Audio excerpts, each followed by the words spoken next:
this is the moment in all of American history when we have the greatest opportunity to make a distinctive contribution with Christian education. Like, we've never had an opportunity so distinctive as right now. And part of that is because of challenges going on in our culture. We are, if we're not fully post-Christian, we're hurtling in that direction. But we've never had a cultural moment like this in all of American history to make a distinctive contribution in education. And so let's press into that, right? Even if all you care about is marketing, like this is good news for us because we can make a distinctive contribution. So let's do that. What I want to do today is talk about the value of scholarship mainly. I'm going to talk a little more about scholarship and writing than I'm going to talk about teaching, but I am going to talk about the idea of vocation in the Christian professor's working life, and that obviously includes, for most of us, a lot of teaching, but how that can be informed and energized and enhanced by scholarship and how much our institutions and our students and our Christian witness needs faithful research and scholarship and publishing. But along the way, I want to talk a lot about my experience and my testimony, and so a lot of this is just going to be me sort of chatting about things with you, and I hope in a linear way. But I think it's relevant to talk some about where I've come from on this issue.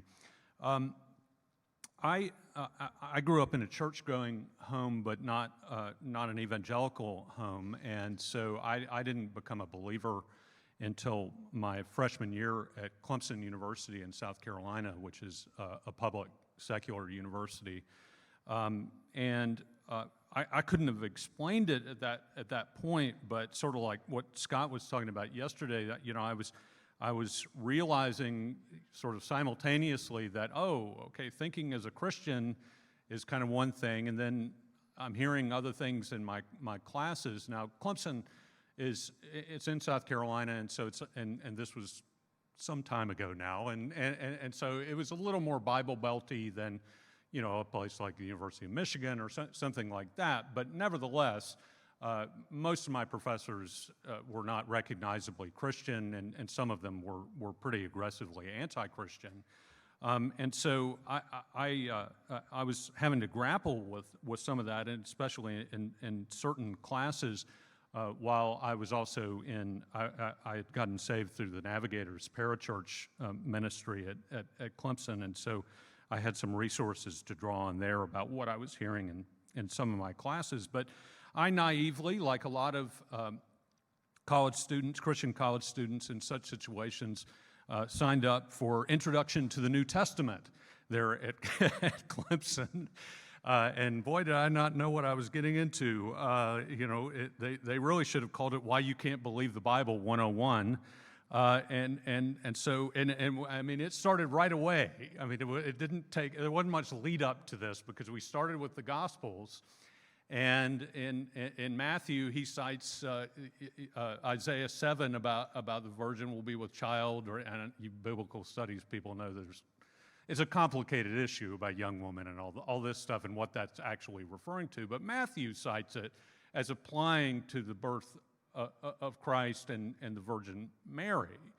And so the professor was going on and on about, Matthew is not using this correctly. That has nothing to do with what Isaiah was saying, whichever Isaiah it was, and that's a misappropriation of this, and this is just what the New Testament does. And so, let me emphasize naively, raised my hand, and I said, Professor, I understand what you're saying, but isn't like the idea that something special was happening even in Isaiah And like, there wouldn't be anything that, I know the Hebrew word, generally means young woman, but like something unusual is happening, right? And so maybe it wouldn't be unusual for a young woman to be with child, but if she's unmarried and a virgin, that would be the point, right? Is that something maybe even miraculous is happening. And he looked at me and he said just one thing: no. No. It was a little awkward in the class. No, I will not put up with this kind of talk in my class. And so I, at that point, realized I was going to have to figure something out here, to get an A in the class if I wanted to get that. So happy end of the story. I ended up doing my research paper in there on Ephesians 2 about racial reconciliation in Christ, which was a topic I was really interested in, but he also liked too. So it had a happy outcome, and I did well on the paper, and it was fine. And even that, I think, was good for me to, like Scott was talking about, having to kind of figure out how to negotiate these sorts of things can be not a damaging, but actually a building kind of intellectual experience. But the point here, and it's a point you all already know, is that it makes a huge difference about what a professor sees implicitly or explicitly as his or her calling or his or her vocation. And it also makes a huge difference what kind of body of knowledge and research that a professor brings into the classroom and wants to convey to his or her students. And so, no surprise in a general sense that when you talk about vocation, my vocation in general is being a college professor. As David said, I'm transitioning as we speak from Baylor to Midwestern Seminary. And so I've been a college professor for 20 years, and now I'm relocating into a seminary context. But that only goes so far, I think, in terms of identifying in a more granular way how your calling and your vocation is playing out in your job, even just this year, or the upcoming academic year in the fall. Just saying that I'm a college or a seminary professor only does so much, because even if you have a pretty good handle on what your vocational calling is, the details and the setting of it are going to change over time, and it may change. So I'm fixing to go through, the biggest, since my PhD, the biggest vocational change I've gone through, and it's going to make a huge difference about what sort of students I'm working with and that sort of thing. And so, but even if you don't go through a transition like that, I think every year there's going to be some new wrinkles about, new course preps or new administrative responsibilities or new types of students to mentor, or changing balances of workload and that sort of thing. And so even if the Lord doesn't call you to an entirely different job or an entirely different vocation, which I think especially with COVID has become a little more common among college professors, the details are going to change. But it strikes me that even if we do some work, like Nathan was talking about yesterday, about helping our students to think about vocation, we probably don't give enough attention ourselves to issues about vocation, and in particular, what your vocation looks like now. And so for me, 20 years after my PhD, my vocational life is playing out and changing and transforming in a pretty dramatic way. And so it requires, I think, ongoing attention. Now, what your vocation and calling is obviously shaped profoundly by your circumstances. And so, if you have an academic faculty job, that's a pretty good start to know what the Lord is calling you to do, because especially in this market, for heaven's sake, if you have an academic job, that's pretty good guidance about like what you're supposed to be doing, because you all know the job market stinks, and so providentially, God is leading you in that position, to have that position, and He wants you to serve Him there. But I want to talk about it in a little more granular way than just the obvious thing about what your job title is, and thinking about what the details of your vocation and calling are right now. So for me, through prayer and my current circumstances, the Lord has helped me, I would say, to understand that my three big priorities at the moment are teaching and mentoring students, number one. And again, I suspect that for all of us that are faculty, that would be a part of the big priorities. Number two for me is writing books. And number three is related to number two, is influencing broader public and Christian discussions about history. So teaching students, writing books, and influencing broader public and Christian discussions about history. So I wonder, what are the details of your vocational calling? Like right now, I mean, this upcoming year. They're going to look very different. I think number one, all y'all that are faculty, I assume you're teaching some students, but the rest of it I think is going to look different balance, different fields. What's your administrative load? What's your teaching load? What's your service load? All that kind of thing, and what the Lord has opened up for you or called you to do. Now, I don't want to talk very much about this, but I want to note it that obviously for Christian professors, it's not just an issue about what you do in your job, but you have other obligations too that are essential. Whatever your family situation is, you need to obviously attend to that, and then your commitment to your local church. These are non-negotiable, and in their way, they're more important than what you do in your job. And so I could give a whole other talk about kind of balancing all those competing priorities. But one of the ways that we're going to be distinctively Christian in our educational offerings is modeling commitment to the life of the local church for our students. That was a huge deal for me. For a while, I went to a church in Clemson where the man who ended up being my senior thesis advisor was one of the elders. That was that was a big deal for me. I mean, just sort of seeing him doing that set an example for me for the rest of my life.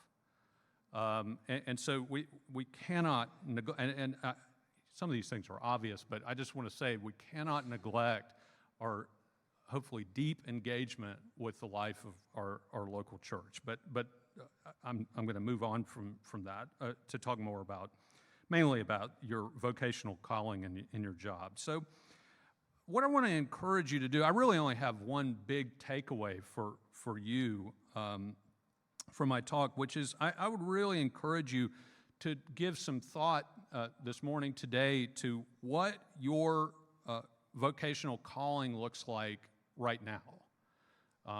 And it may, some of you, it won't take you very long to do this, but I would encourage you to come up with a sort of 2 or 3 point description of what your main priorities are in your calling, in your work. Can I ask you to do that? Like, I think it would be helpful, more helpful to you than you may realize, to just kind of boil it down to what are my 2 or 3, maybe 4, I'd say not 5, right? I mean, that's getting more like these are my job duties, which this is not quite what this, I'm talking about a more qualitative, a little more granular than what your job title is, but a little less granular than like if you had to tell HR what your duties are. Okay, so 2 or 3 things that are entailed in your vocational calling right now, not 20 years ago, but right now. And so how do you do that? Well, I don't have to tell you. I mean, prayer, Bible study, counsel with godly advisors set the context for thinking about these things, and then attention to your current circumstances, those kind of workload balance issues. And you all know that none of us have unlimited options as far as how we live out our vocation. We don't just get to pick and, tell the provost, how it's going to be, right? We have limited options, even if we do have the increasingly rare faculty position. Professors are constrained by many, many factors beyond our control, such as job offers or lack thereof, institutional expectations and rewards for writing output, teaching loads, et cetera, et cetera. But again, I would just encourage you to reflect on your vocation, what it looks like right now, what the Lord is asking you to do mainly, and see if He can boil it down to 2 or 3 points. You may want to do that while I'm talking, or at one of the breaks, or tonight, or something like that. But I would be very pleased if you would just go through that exercise at some point today. And doing this will help you know how to focus on what you're doing and to be excellent in it for the Lord. But just as important, and those of you who've heard me talk before or who take my newsletter know I love this topic, it'll help you to know what not to do. What not to do. I'm a big fan of what not to do.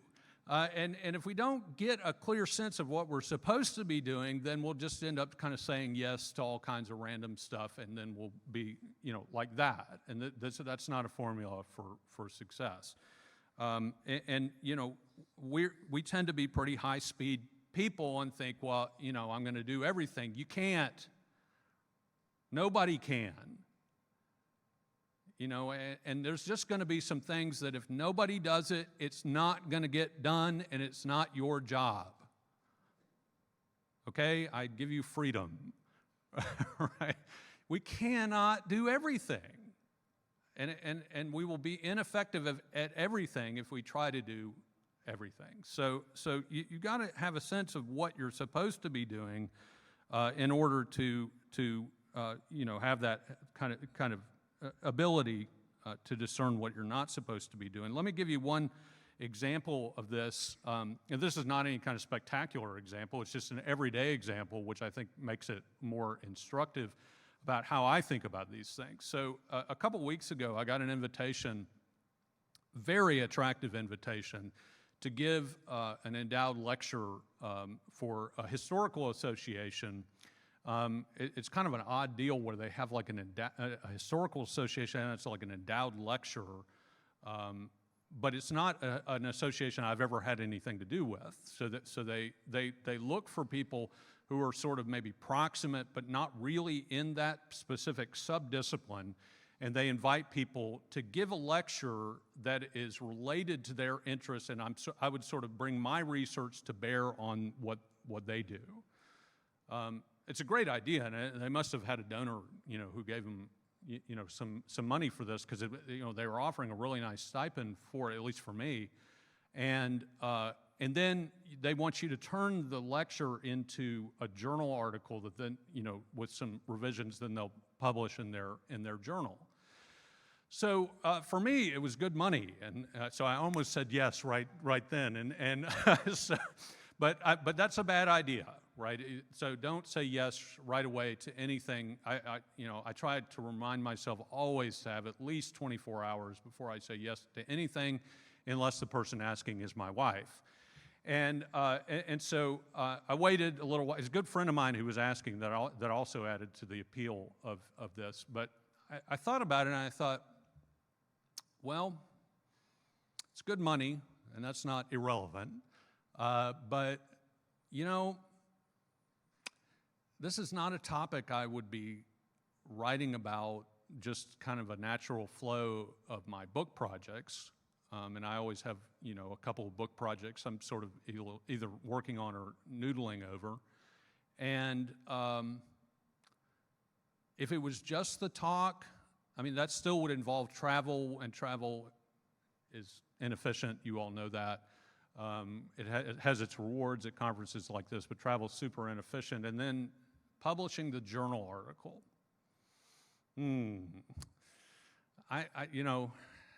Publishing an article in this particular journal would be a good article, but it's not related to my book projects.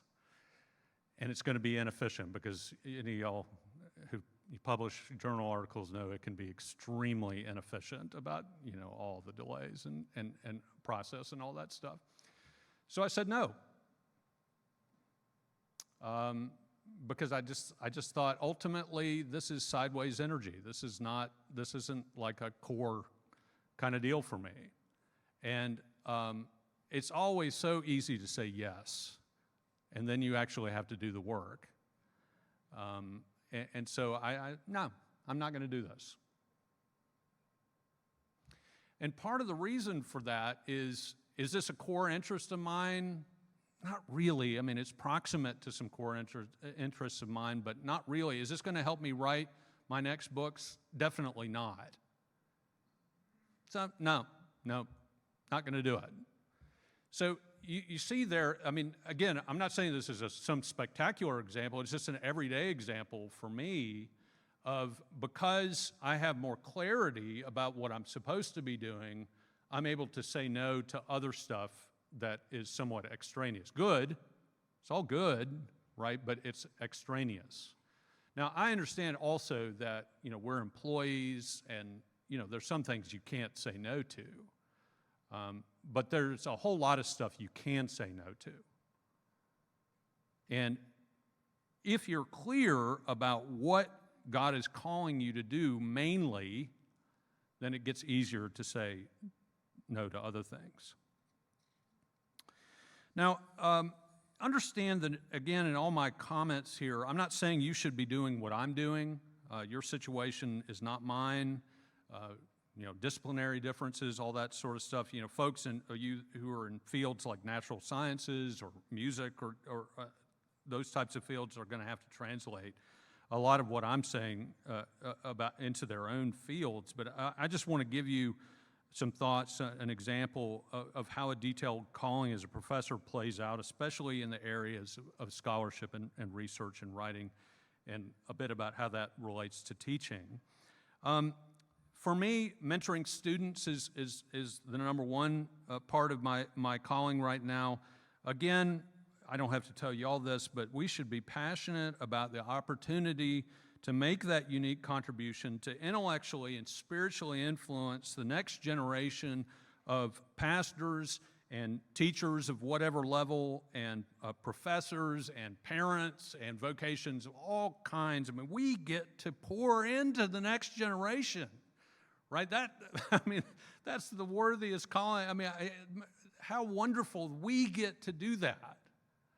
And so we can be passionate about that, and the Lord calling us to, in a small way, to influence and leave that intellectual legacy with undergraduates and for the church. What a special calling, and we're doing it together as faculties, right? Most of my students are not going to remember anything much out of my class, but we together are influencing students that way. And each generation, I find this so encouraging but challenging at the same time, that every generation needs to be seated with Christian educators. And you and I may not be, the celebrity of our generation or whatever, the Twitter sensation of our generation, but we're part of the cohort of the Christian educators for this generation. This generation, right? And every generation of the church needs it. The work has to be refreshed in every generation to represent the biblical and Christian intellectual tradition to the rising generation. And we can make a huge impact. If again, to go back to my experience, the man I referred to before as the elder in the church I was going to ended up being my senior thesis advisor. I can remember clear as day sitting in his office, again, newbie, and I asked him so naively, what should I read that'll help me to think as a Christian? I get emotional thinking about it, and he gave me 3 or 4 titles, but one of them was James Sire's The Universe Next Door, just classic, Christian worldview stuff, and I'd never heard of it, but that was a big deal moment for, 20-year-old Tommy Kidd who was going to go on to be a professor. I didn't know that at the time, but that was a big deal moment for me. He doesn't remember, I'm sure my advisor doesn't even remember anything about that conversation, but that was like transformative for me. Okay, so we need people like that investing in this generation of Christian students. And one of the ways we can do that is through writing, through research and writing. So let me talk about that a little bit. Writing is a major component of representing, think about that, representing and representing the Christian intellectual witness and passing it on to the next generation. Now, teaching is obviously indispensable to that, but a lot of our teaching is based on things that either we or others have written. And institutionally, it's essential that we cultivate this intellectually refreshing work of writing and research for the sake of our students. Now, there's a range, again, of how much we can be active in research and writing. I fully understand that. And even if you don't do any kind of research and writing because of the structure of your situation, I do think it's an indispensable backstop that we read in our fields, right? I really don't see any way that you can have a fully formed teaching vocation without being active in reading in your field.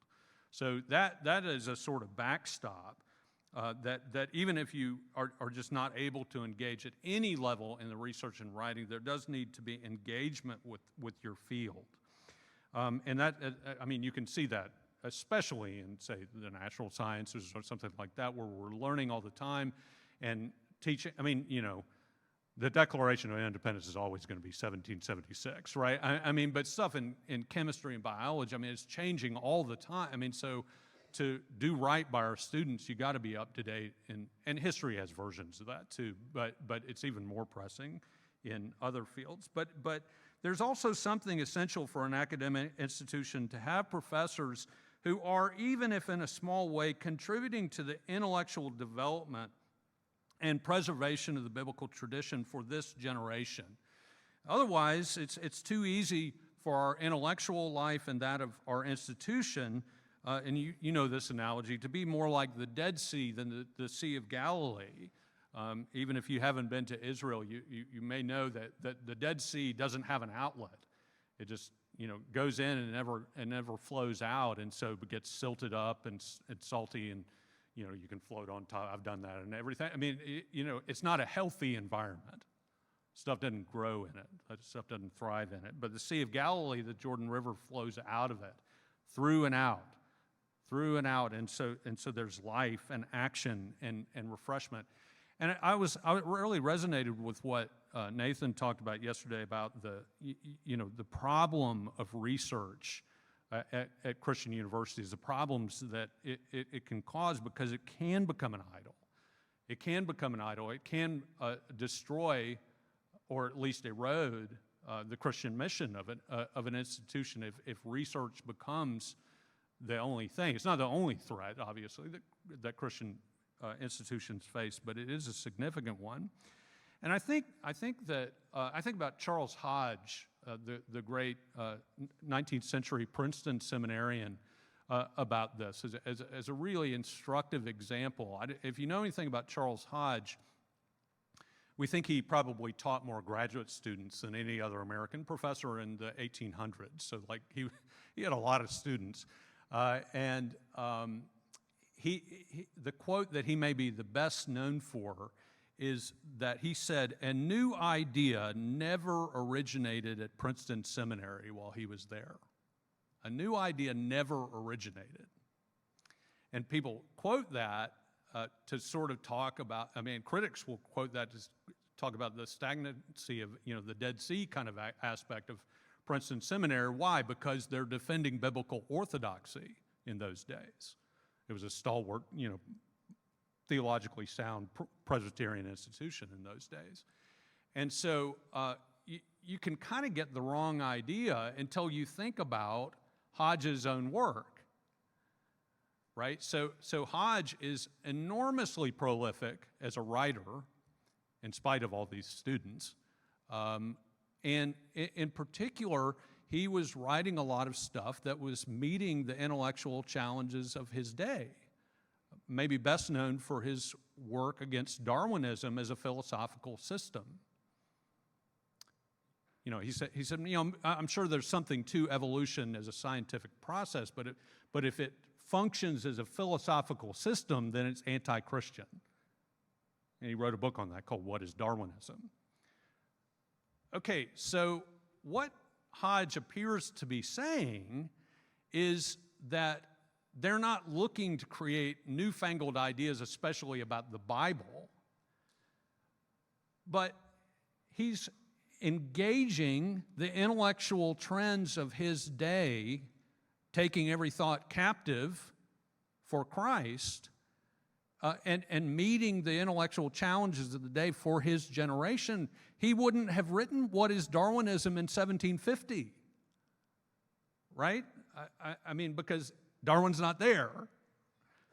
And so he is doing something new by way of defending the biblical tradition.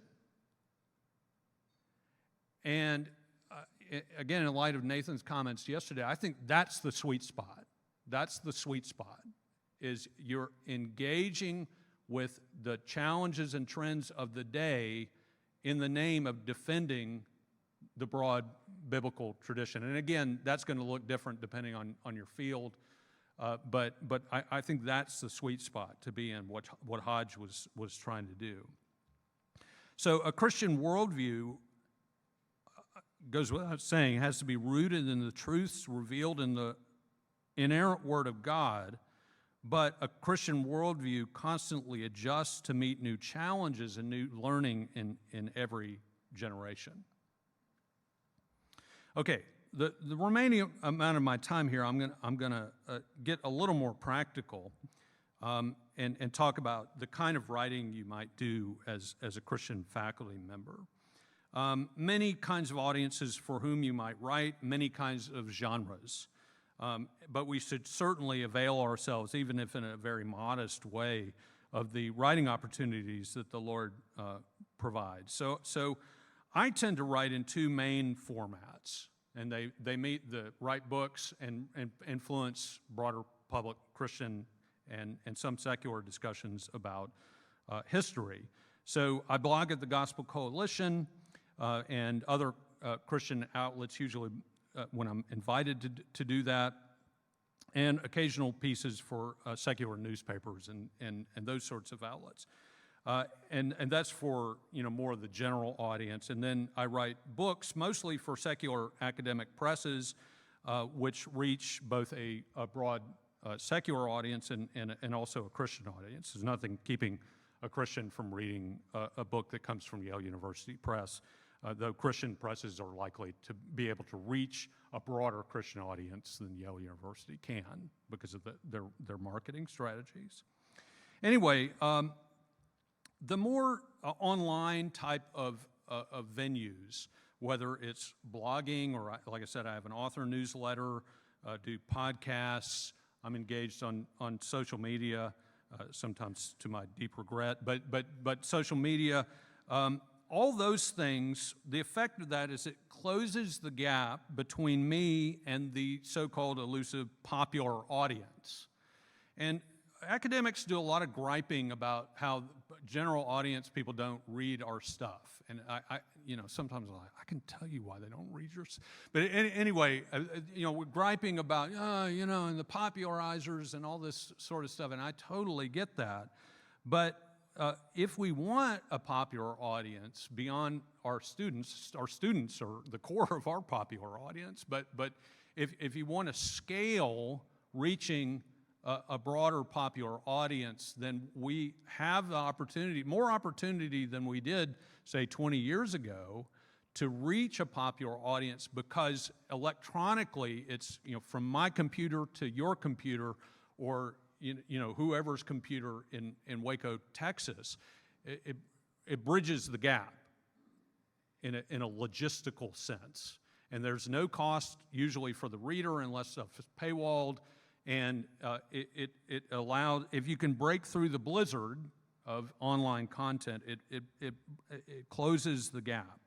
And it allows me, doing that kind of work, allows me to reach pastors and other Christians with ideas that are derived from my expertise, but that are packaged in hopefully a more engaging format. A 1,000-word post versus a 125,000-word book that costs however much money. And if I don't do this, there are definitely Christian history popularizers who are going to do it. Some of y'all know who they are, right? I mean, it's going to happen, right? It's just a question of whether Christian academics are engaged in that work too. Now, I'm a bit unusual on the book front in that until I did a textbook on American history with B&H in 2019, up until that point I had never written for a Christian press before, a book publisher. And the main reason for that is I'm just following the example that my doctoral advisor, George Marsden, set at Notre Dame, and he had published most of his books with either Yale or Oxford University Press. And I want to talk a fair amount about Marsden's example because he has been so obviously influential on me, but also on Christian academic witness, especially in secular presses.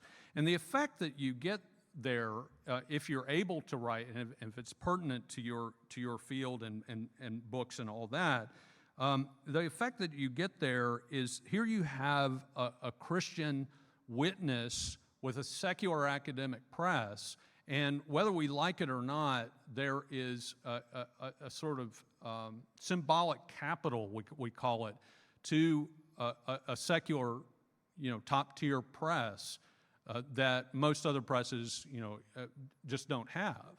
And so a lot of people, when Marsden's retired now, but when he was more active in publishing, there was a lot of secular critics who thought he was a nut. Right? Can you believe, here's this guy publishing with Yale University Press who thinks Jonathan Edwards' ideas are right. Can you imagine? Like, he's a nut. But you can't ignore him, right? You can't dismiss him because he's publishing with this elite secular academic outlet. So he's part of the conversation, and he observes the conventions of the field so that in an excellent way, so that his work is so excellent that the excellence of it can't be denied even by secular critics. So not that many people thought he was a nut. He's such a nice guy. But even the ones who did, I think, would grudgingly concede, but boy, he sure writes good history. Talk about a sweet spot. I mean, that's it for me. So if some of you haven't even heard of Marsden, if you're interested in his work, for this conference, I'd recommend that you start with his book, The Outrageous Idea of Christian Scholarship, tongue-in-cheek. The Outrageous Idea of Christian Scholarship, Marsden, if you want to look him up on Amazon. And he's basically saying Christians can have a seat at the table in secular academia. Now, I have to admit, I'm like a half step less optimistic about this than I would have been 15 years ago, but I still think it's true in many fields that if you observe, the rules of the game, as Marsden calls it, you can have a seat at the table in secular academic publishing. And I still believe that that's true, though in some fields it's more difficult than others. And writing for secular presses and for secular newspapers requires me or anyone who does it to be very aware of audience. Can't assume that your audience is Christian. And for me, when I'm writing for a secular press, it's not theoretical. My editor's not a Christian. Right? It's not like, well, maybe a non-Christian would read. They are right now, right? They're editing my work. So I think that's a great challenge too, in the sense of a witness. I mean, you're maybe taking on a little more of an evangelistic mode than pastoral mode, which is more the mode you're in when you're writing for Christian outlets. Not everybody's going to do that, but we need some Christians doing that. Okay? And obviously, you know, as I've said, it depends a lot on your field about what this kind of writing is going to look like. I think biblical studies and theology folks have particular challenges because there's such a fundamental difference of assumption that secular and Christian scholars bring to the table about the Bible itself. You know, is it inspired or not? And your answer to that question is often going to dictate what kind of presses you can publish with. So that's real. I mean, that you know, there's some fields that this is easier. If you're in, you know, Christian studies, pastoral ministry kind of fields, I mean, there's no secular market for that.